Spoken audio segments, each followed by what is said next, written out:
Buenas tardes. Bueno, hoy vamos a hablar sobre la Segunda Guerra Mundial, un proceso que marcó decisivamente la configuración del orden mundial prácticamente hasta nuestros días, eh, determinante en lo que tiene que ver con justamente la consolidación de un nuevo esquema geopolítico, pero también fundamentalmente indispensable para poder comprender el devenir histórico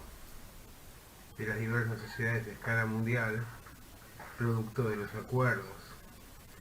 que permitieron cerrar el conflicto, aunque en términos de una paz armada que todavía sigue marcando la pauta de las sociedades mundiales hasta el presente. Cuando concluye la Primera Guerra Mundial, quedaba claro que esa Primera Guerra Mundial no había concluido definitivamente, sino que más que nada se trataba de un paréntesis producto del agotamiento de ambos bandos en guerra respecto de sus posibilidades de continuar la lucha, y también del temor que sufrían experimentaban las burguesías de Occidente respecto de la alternativa, de la posibilidad de que se expandiera la revolución soviética por el resto de Europa y a escala universal. Por esta razón, entonces, la Primera Guerra termina con un balance nefasto en lo que tiene que ver con las pérdidas humanas, materiales y demás, pero también generando condiciones de inestabilidad enormes respecto del porvenir. Los acuerdos con que concluyó la Primera Guerra Mundial, fundamentalmente el de Versalles con Alemania, pero también los acuerdos en general con el resto de las naciones que habían sido derrotadas en el conflicto, generaron situaciones de odio, de resentimiento. Existía en todas partes la idea de que los derrotados no lo habían sido en el campo de batalla, que existían tradiciones internas, que habían o intereses corporativos o particulares que habían terminado por sellar el destino de ese conflicto, y realmente los costos a los que fueron obligados a pagar los derrotados, tanto en términos territoriales como en lo que tiene que ver con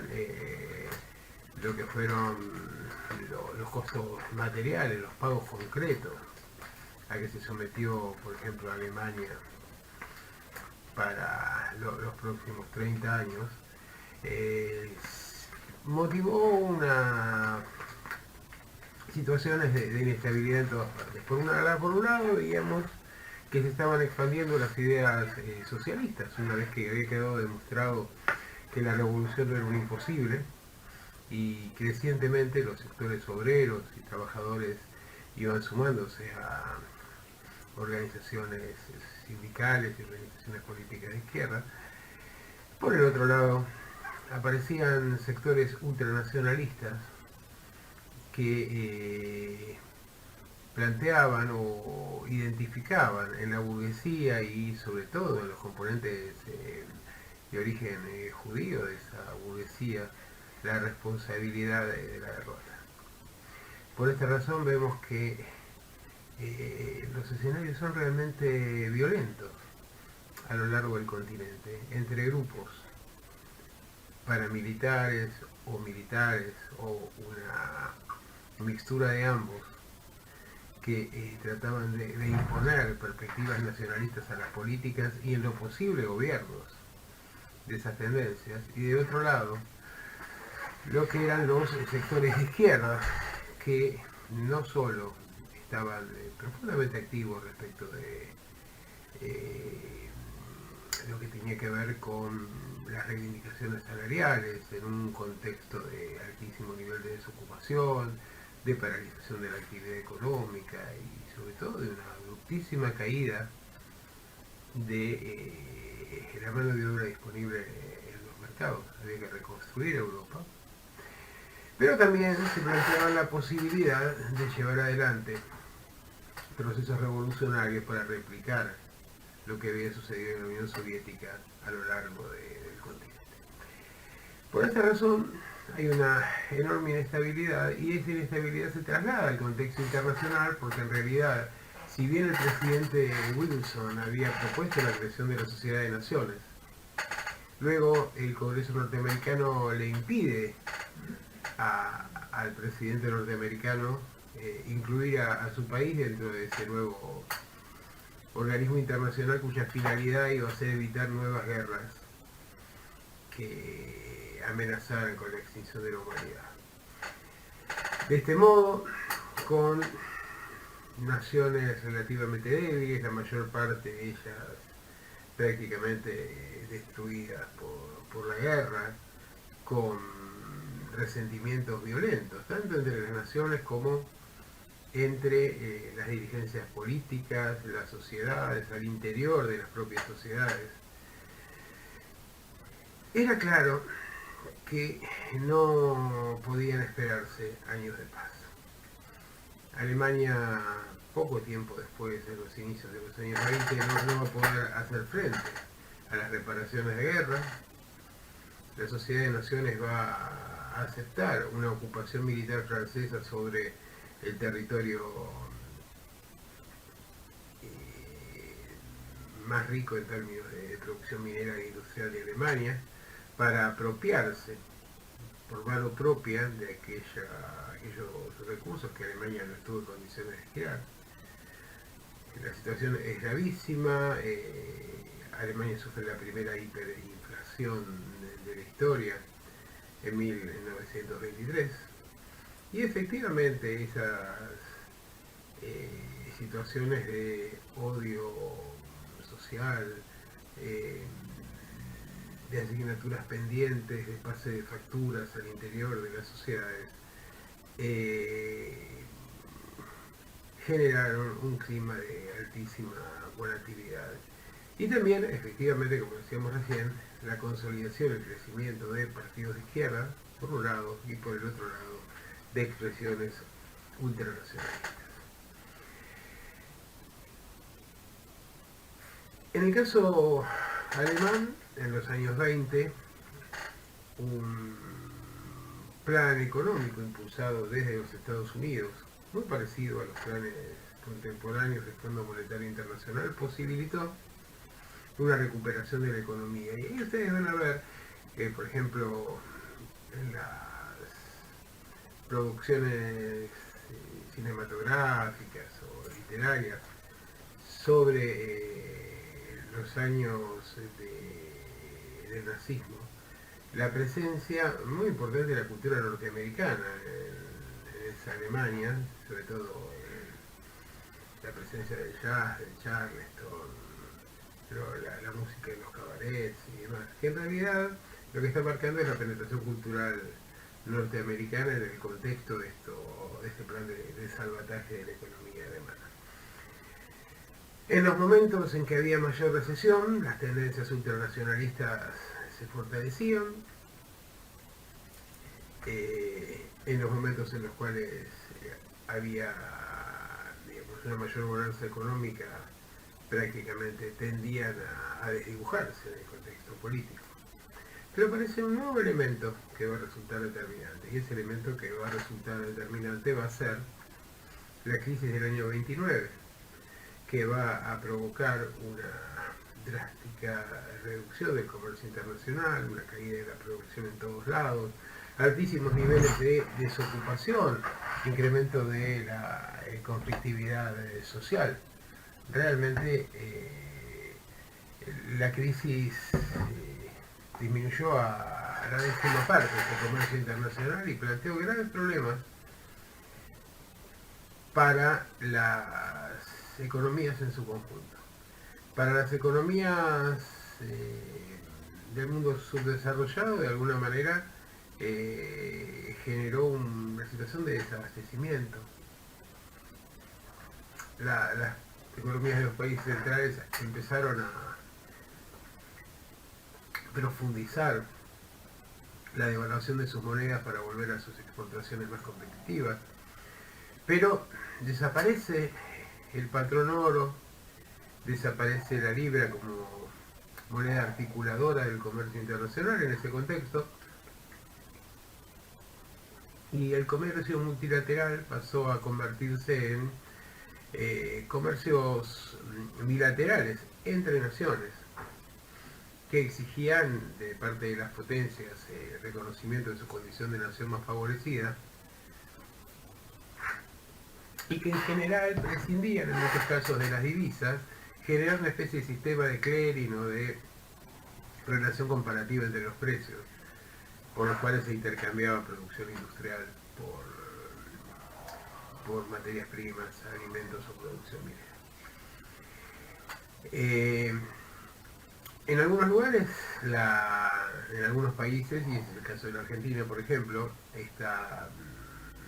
situación de agotamiento del comercio internacional como producto de la crisis permitió impulsar una nueva etapa de sustitución de importaciones, pero luego los sectores de la oligarquía terrateniente consiguieron, a través luego del golpe de Estado a Irigoyen, pero ya durante el tramo final del gobierno de Irigoyen, consiguieron imponer sus intereses, sus puntos de vista, y por esta razón llegamos al pacto Roca-Runciman, por el cual la Argentina pasa a integrarse una vez más a la órbita del Imperio Británico, la joya más preciada de su majestad, tal como declararía un miembro de la delegación argentina que firmó el acuerdo.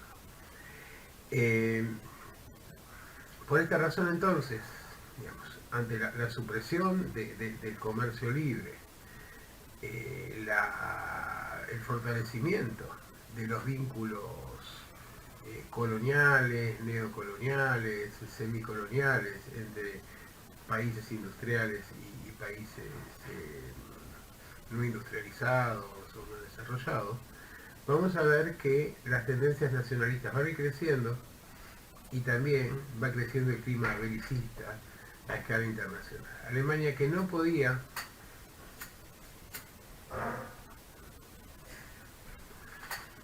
tener aviación, no podía tener submarinos, no podía tener una fuerza militar de más de 100.000 hombres, y tenía un conjunto de restricciones importantísimas que se le habían impuesto en Versalles para evitar un reinicio de las actividades bélicas, va a experimentar primero todo un proceso de degradación y desprestigio de la República de Weimar, ese experimento republicano que se había apresurado a organizarse tras la abdicación del emperador luego de la derrota en la Primera Guerra Mundial, y el incremento en términos electorales de la participación, sobre todo de la izquierda, pero también de otras opciones nacionalistas, como el caso del denominado nacionalsocialismo que tenía como liderado Hitler. En el año 33, Hitler hábilmente aprovecha un resultado electoral relativamente favorable para alzarse con la Cancillería ante la alternativa de que quien llegara al gobierno por las elecciones fuera la izquierda, y a partir de ahí se va a producir un cambio. ¿Por qué? Bueno, básicamente porque lo que intenta instalar el nazismo es la idea de la necesidad, la obligación histórica de devolver a Alemania su condición de liderazgo a escala internacional, su dimensión imperial, y por este motivo va a empezar a establecer vínculos bilaterales con buena parte de los países del este, que no tenían divisas ni posibilidades de comerciar con Gran Bretaña, por ejemplo, con Francia en este contexto, pero que podían, a través de esta especie de trueque, de sistema de clearing, obtener producción industrial a cambio de alimentos, materias primas y mano de obra. Esto fue generando una consolidación de un predominio económico y una especie de tutelaje político de la Alemania de Hitler sobre la franja europea que está ubicada entre la Alemania y la Unión Soviética. Y también vamos a ver que aprovechando el debilitamiento de las naciones a escala mundial a consecuencia de la crisis, el régimen de Hitler va a empezar a rearmarse, va a reconstruir su aeronáutica, va a volver a la producción de submarinos, va a incrementar sus compras de productos bélicos y demás, ante la total pasividad de lo que eran los miembros que controlaban la Sociedad de Naciones, fundamentalmente Inglaterra y Francia. ¿Y por qué razón? Bueno, fundamentalmente porque había algo a lo que se temía más que a un caudillo que al principio, o a un líder que al principio parecía caricaturesco. Y eso era la expansión de la Revolución Soviética y la destrucción del orden de la propiedad privada en el mundo de Occidente. Por esta razón, Alemania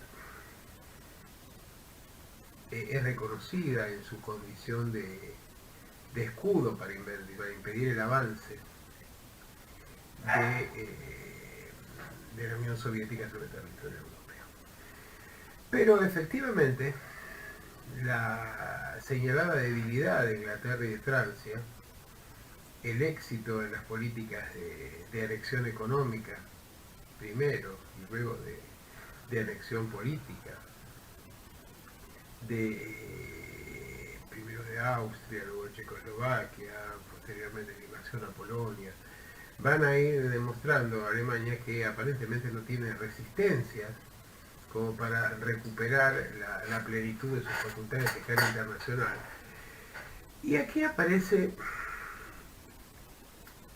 la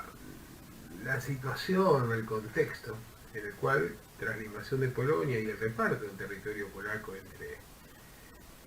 alemanes y soviéticos,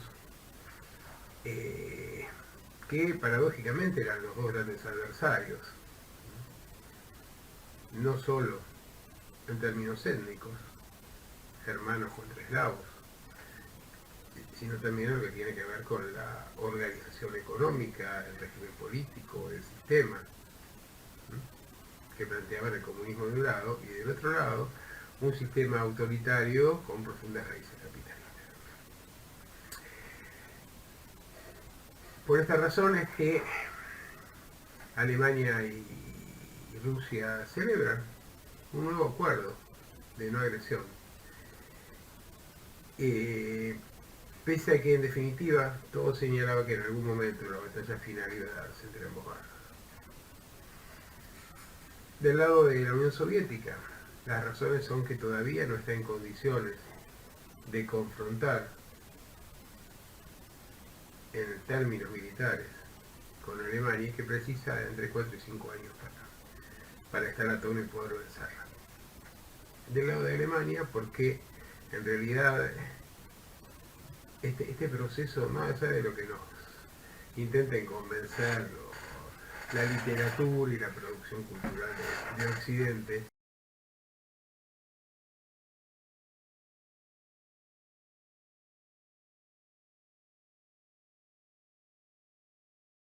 el Estado, la Alemania de Hitler era muy frágil en términos industriales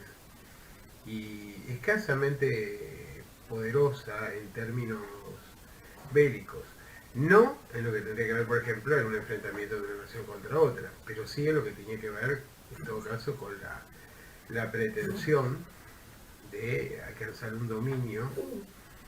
a escala universal. En realidad, digamos, ese imperio de 1000 años que aparecía en los discursos del nazismo no era tal. De lo que se trataba fundamentalmente era de conseguir mantener frío el frente con la Unión Soviética,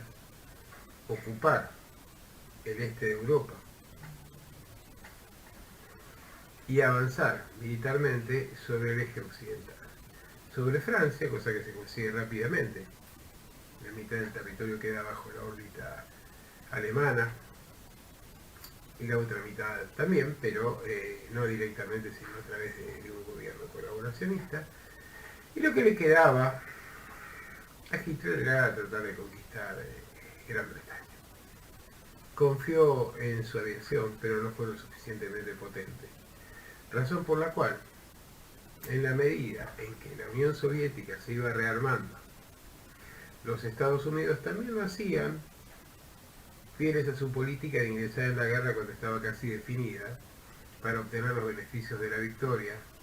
sin invertir demasiado, y actuando en el entretanto, en el mientras tanto,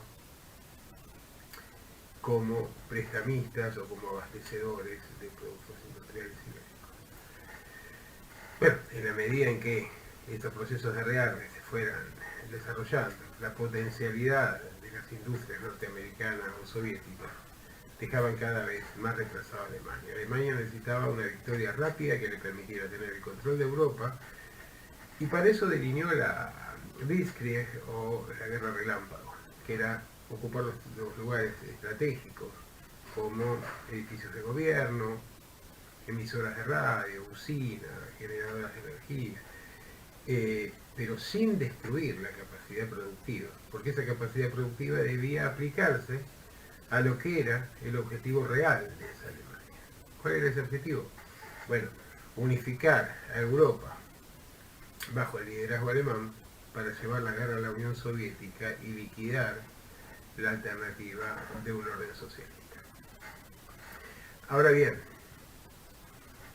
vamos viendo cómo se van articulando las alianzas políticas. Alemania necesitaba evitar que los Estados Unidos, es decir, no podía mantener conflictos en más de un solo frente porque no tenía capacidad bélica. Y a medida que la guerra iba avanzando, se iba quedando sin recursos, tanto sin recursos humanos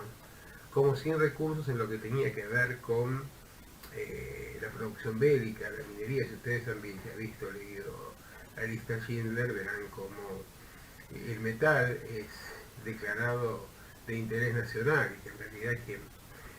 pretendiera fabricar cacerolas iba a sufrir persecuciones o situaciones de carga impositivas insoportables, y que en cambio se iba a subsidiar la utilización de esos metales para la construcción de municiones o de armamento bélico. Entonces, el principal adversario que tenía Alemania en la guerra era el paso del tiempo. Al no conseguir la victoria sobre Gran Bretaña, se le plantea un problema, y el problema era que ya la Unión Soviética estaba avanzando decididamente en su proceso de rearme, y que la maniobra de distracción que habían intentado llevar adelante con los japoneses atacando a los Estados Unidos por el Pacífico había terminado pésimamente. Es más, Pearl Harbor había sido una masacre consentida por el gobierno norteamericano para tener una excusa para ingresar en la Segunda Guerra Mundial, algo a lo que el Parlamento se negaba, como se había negado la primera, y por esta razón debieron recurrir al hundimiento de ese transatlántico, que fue enviado directamente al matadero, al delinear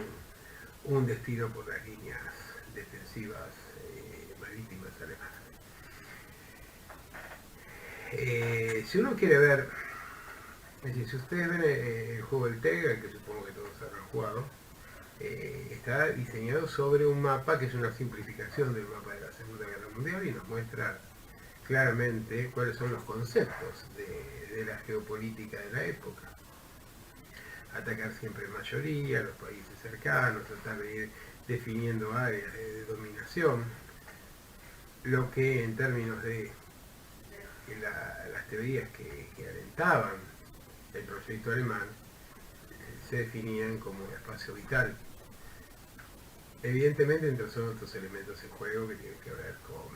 la supremacía racial, que tienen que ver con las diversas definiciones geopolíticas y demás, pero en definitiva es una guerra que implica una lucha por el poder, en el que naturalmente, digamos, se pretenden generar alianzas o empatías en la sociedad, tratando de señalar a sectores que previamente gozaban de, digamos, una visión sospechosa o conspirativa. Tal es el caso de los judíos, de los gitanos, de los homosexuales, de las personas con algún tipo de discapacidad. Y también en el caso de los judíos, naturalmente, era la posibilidad de apropiarse de recursos que eran muy importantes para el financiamiento de la guerra y también para el financiamiento de las fortunas particulares de los jerarcas nazis.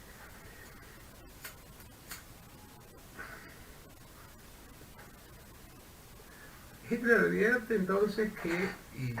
su Estado Mayor, que la invasión alemana a Inglaterra no va a poder realizarse, que la Unión Soviética está creciendo demasiado rápidamente en su proceso de rearme y que el Japón no es un adversario de fuste para los Estados Unidos. Y por esto toma la determinación, que terminó resultando suicida, naturalmente, de avanzar sobre la Unión Soviética antes que la Unión Soviética fuera la encargada de avanzar sobre el territorio alemán, o los territorios conquistados por los alemanes. Así le fue. Del mismo modo que le había ido a Napoleón Bonaparte un siglo y medio antes, ¿no? Es decir, un ejército mal preparado, mal armado, sin uniformes razonablemente abrigados para afrontar las terribles temperaturas que suponía el invierno ruso. Se congelaban los combustibles de los tanques y de los vehículos y evidentemente fue más... estaba tentado de decir fue más el invierno ruso que la capacidad bélica soviética la que terminó liquidando al ejército nazi. Esta es una mirada que es muy cuestionable. Por cierto que hubo una influencia notable de las condiciones climáticas, de la imposibilidad de abastecerse de alimentos, de las larguísimas distancias, de la utilización de transportes que no estaban preparados y demás. Pero, tenemos que tener en cuenta que, tanto en el caso de Napoleón como en el caso de Hitler, hubo una mirada, una especie de campaña conspirativa de los historiadores, digamos, y politólogos, respecto de adjudicar la victoria a las condiciones climáticas y no a la capacidad de los comandantes soviéticos y de las tropas. En el caso de Hitler o del ejército ruso, literalmente sus generales. ¿Y esto por qué? Porque en realidad se trató de minimizar la capacidad y el peso estratégico que tenían las armas y la conducción militar rusa o soviética alternativamente. Entonces, efectivamente, el invierno jugó un papel destacadísimo, el hambre también, pero no hay que restarle méritos a lo que fue el ataque soviético, porque luego vamos a ver que ese ataque es de la defensa soviética del territorio, se va a complementar con el segundo paso, que es el avance sobre Alemania. Y ahí tienen esa película tan maravillosa, ¿no? La caída, donde se ven las últimas horas de ese régimen nazi y de la necesidad, el deseo de que llegaran antes los norteamericanos que los soviéticos a tomar Berlín, porque en realidad si llegaban los soviéticos, si eran los norteamericanos que llegaban, iban a tratar a los alemanes en términos de lo que eran las convenciones militares internacionales, y si llegaban los soviéticos iba a haber una especie de matanza, de abusos, violaciones generalizadas, y esto no era porque los soviéticos fueran naturalmente malvados, sino porque lo que estaban haciendo era tomar revancha de lo mismo que habían hecho los alemanes en su proceso de invasión. Porque aquí hay un elemento que es muy importante en esta guerra, que no solo se discute polar, hay un sustrato que no solo es económico, sino que también es bélico, que es étnico, y como decíamos antes, pero también este enfrentamiento de germanos con eslavos, explica lo que un maravilloso historiador alemán definió como guerra civil europea, ¿no? Que en realidad las guerras mundiales, y sobre todo la Segunda Guerra Mundial, eran guerras civiles de una Europa que, como había dicho Voltaire y muchos más, Europa no era un continente solamente, sino que era un solo país con distintos credos,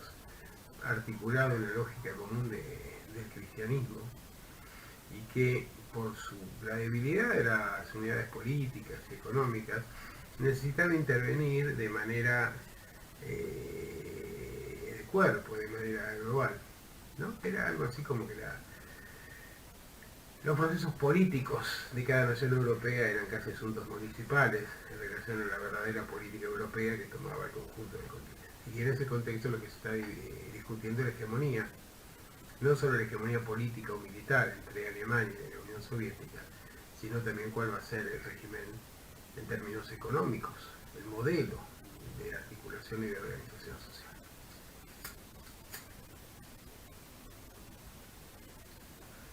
Alemania va a perder la guerra,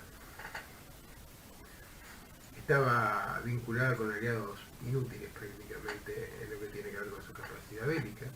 no fue capaz de afrontar la acción conjunta de soviéticos, que fueron los grandes vencedores y los grandes responsables de la victoria, sin duda, de la guerra, los norteamericanos, los ingleses, en menor medida. El problema era qué era lo que iba a pasar después. Cómo impedir que la finalización del conflicto armado no redundara luego en una tercera guerra mundial que hubiera sido definitiva en términos de ser una guerra caliente entre potencias nucleares como los Estados Unidos y lo que prontamente iba a ser la Unión Soviética. Entonces, en realidad, ya lo venía planteando Tocqueville desde el principio del siglo XIX, ¿no? Que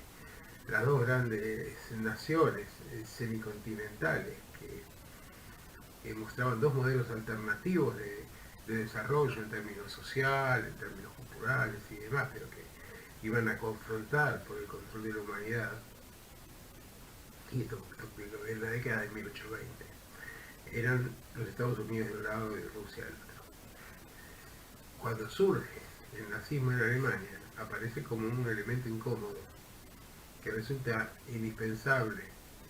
deshacerse para llevar adelante lo que es el combate final. Pero ese combate final no es un combate que pueda darse en los términos de la guerra convencional, ya que pondría en riesgo la supervivencia del planeta. Por esta razón es que vamos a ver que, siguiendo lo que define muy bien Winston Churchill, hay que bajar la temperatura de la guerra, de una guerra caliente hay que pasar a una guerra fría, hay que tender una cortina de hierro sobre la Europa del Este, aislarla y tratar de fortalecer a Occidente para, digamos, llevar adelante esa confrontación a través de medios diplomáticos, de acciones a través de terceras naciones, de la práctica del terrorismo, de la inteligencia, del espionaje y demás. Y efectivamente, digamos que incluso luego vamos a ver que también el control del espacio va a ser uno de los escenarios de conflicto de esta competencia. Es una guerra que sobre todo se expresa a través de símbolos, de mitos, de eventos concretos, de realizaciones, pero no a través de la confrontación directa, ¿no? Se definen competencias en términos de áreas territoriales, se reconoce la hegemonía de 2/3 del mundo para los Estados Unidos y 1/3 para la Unión Soviética, y luego se va a tratar de minar el territorio del adversario, del enemigo, a través de la acción de grupos civiles armados, a través de conflictos entre terceras naciones y demás, para definir este espacio. Y en el ámbito de Occidente, bueno, también se va a crear un ordenamiento internacional superador de la Sociedad de Naciones, que va a ser las Naciones Unidas. Sale el nombre de la alianza que habían celebrado Estados Unidos, Inglaterra y la Unión Soviética.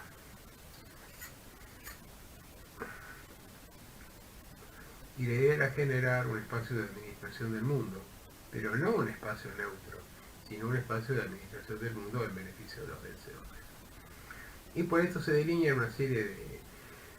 de instituciones económicas, por ejemplo, como el caso de la creación del Fondo Monetario Internacional,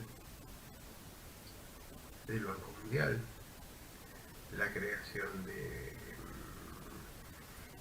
la Organización Mundial del Comercio, que en realidad son una serie de acuerdos para posibilitar el establecimiento de reglas de juego basadas teóricamente en la competencia, claro, la competencia entre desiguales, que es una de las competencias más perversas. El plan Marshall para posibilitar la reconstrucción de las sociedades destruidas, que le permitió a los Estados Unidos poner a Alemania federal, occidental, y al Japón, convertirlos de enemigos en la guerra, aliados directos en la lucha, en la competencia con la Unión Soviética. Y esas Naciones Unidas entonces tenían un Consejo de Seguridad controlado por las grandes potencias, y luego una asamblea que era fundamentalmente testimonial, en la que participaban todos los países. Pero aquí los Estados Unidos toman conciencia de que en ese nuevo mundo, la administración de ese nuevo mundo no puede ser ausente. Por estas razones que aquí ya no hay objeciones a la participación norteamericana, sino más bien hay un impulso a que esa presencia sea cada vez más constante. En el marco de las Naciones Unidas se van a impulsar procesos de descolonización, aunque van a ser de los más diversos. Muchos van a terminar en cruentísimas luchas por las independencias, por la definición de los límites territoriales, la presión de las grandes potencias, sobre todo Inglaterra, Francia, Estados Unidos, para no ceder o para mantener el control de las nuevas naciones que van a surgir en el marco de estos procesos de descolonización. Pero efectivamente lo que vamos a ver es que a partir de entonces y hasta nuestros días, la humanidad, en lugar de tener garantizada la paz, tuvo garantizada crecientes niveles de violencia como los que nunca antes se había tenido. Este era un proceso que se había iniciado con la Primera Guerra Mundial, pero que se va a potenciar a partir de la Segunda hasta nuestros días. Y ahí vivimos la paradoja de creer que vivimos en un mundo en paz, cuando en realidad estamos viviendo en un mundo donde si atendemos a lo que es, por ejemplo, la caracterización que ha hecho el Papa Francisco, o bien la situación actual entre Rusia, Ucrania, la incidencia de la OTAN y demás, nos demuestra que efectivamente es un mundo donde la violencia se tiende a generalizar y que cada vez más parecemos inmersos en una especie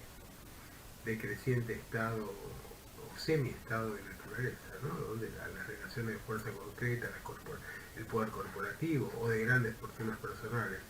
superan ampliamente a los de los estados, y donde buena parte de las conquistas que habían obtenido los trabajadores en las décadas anteriores o son destruidas o sufren la amenaza de su destrucción. Muy bien, vamos a terminar aquí entonces con este tema y nos encontraremos en la próxima.